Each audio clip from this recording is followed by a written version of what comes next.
നമസ്കാരം. ഇന്നൊരു നാടൻ പലഹാരമായാലോ? അരി കൊണ്ടും ഗോതമ്പ് പൊടി കൊണ്ടും മില്ലറ്റ്സ് കൊണ്ടൊക്കെ നമ്മൾ ഇലയട ഉണ്ടാക്കാറില്ലേ?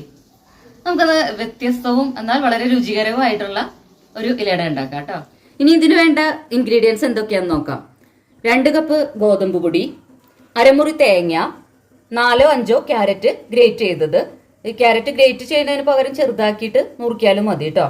പിന്നെ ലേശം നെയ്യ് വേണം, ശർക്കര പാനി. ഇത്രയും കാര്യങ്ങളാണ് നമുക്ക് ഈ അട ഉണ്ടാക്കാൻ വേണ്ടത്. പൊടിയിലേക്ക് നമുക്ക് അല്പം ഉപ്പ് ചേർത്ത് നന്നായിട്ട് മിക്സ് ചെയ്യാം.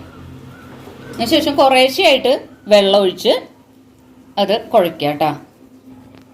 നന്നായിട്ട് കുഴച്ചെടുക്കാം. അതിൻ്റെ ഒപ്പം തന്നെ നമുക്ക് കുറച്ച് നെയ്യും കൂടി ചേർക്കാം കേട്ടോ. അപ്പം നെയ്യ് ചേർക്കണത് നല്ല ഗുണവും രുചി ഉണ്ടാവുന്ന മാത്രമല്ല, നമുക്ക് ഇലയിൽ ഒട്ടിപ്പിടിക്കാതിരിക്കാനും നെയ്യ് ചേർക്കുന്നത് വളരെ നല്ലതാണ് കേട്ടോ. ലൂസാക്കി വേണം ഈ മാവ് നമ്മൾ തയ്യാറാക്കാൻ. ഈ ശർക്കര പാനിയിലേക്ക് തേങ്ങ ചേർത്ത് കൊടുക്കണം. തേങ്ങ ചേർത്തിട്ട് പാനി ഒന്ന് വറ്റിച്ച് എടുക്കണം. ഇനി നമുക്ക് ഈ ശർക്കര പാനിയിലേക്ക് ക്യാരറ്റ് ഗ്രേറ്റ് ചെയ്തത് കുറച്ചായിട്ട് ഇട്ട് കൊടുത്ത് ഇളക്കി. നമ്മൾ കുഴച്ച് വെച്ച മാവ് നന്നായിട്ട് വളരെ തിന്നായിട്ട് പരത്തി വെച്ചിട്ടുണ്ട്.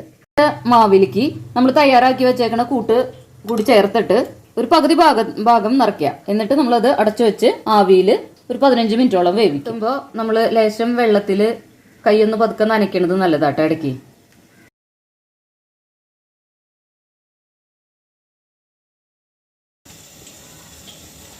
നമ്മൾ ആവിയിൽ ഒരു 15 മിനിറ്റോളം വേവിച്ച് എടുക്കാം.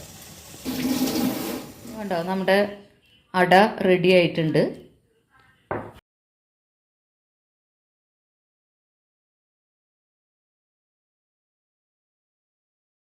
ക്യാരറ്റ് ഒരുപാട് ഔഷധ ഗുണങ്ങളുള്ള ഒരു വെജിറ്റബിൾ ആണ്.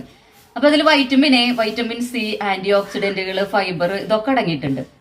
പലർക്കും ഇത് കഴിക്കാൻ മടിയാണ് കേട്ടോ. ക്യാരറ്റൊക്കെ കഴിക്കാൻ മടിയല്ലേ? അപ്പൊ ഇത്തരത്തിലുള്ള പല റെസിപ്പികളൊക്കെ ചെയ്തിട്ട് നമുക്ക് ക്യാരറ്റ് ഭക്ഷണത്തിന്റെ ഒരു ഭാഗമാക്കി മാറ്റണം. ക്യാരറ്റ് ഇഷ്ടമില്ലാത്തവർക്ക് പോലും ഇത് നമ്മള് വീട്ടിലുണ്ടാക്കി കഴിച്ചു കഴിയുമ്പോൾ ഇതൊരു ഫേവറേറ്റ്, അവരുടെ ഒരു ഫേവറേറ്റ് പലഹാരമായിട്ട് ഇത് മാറും.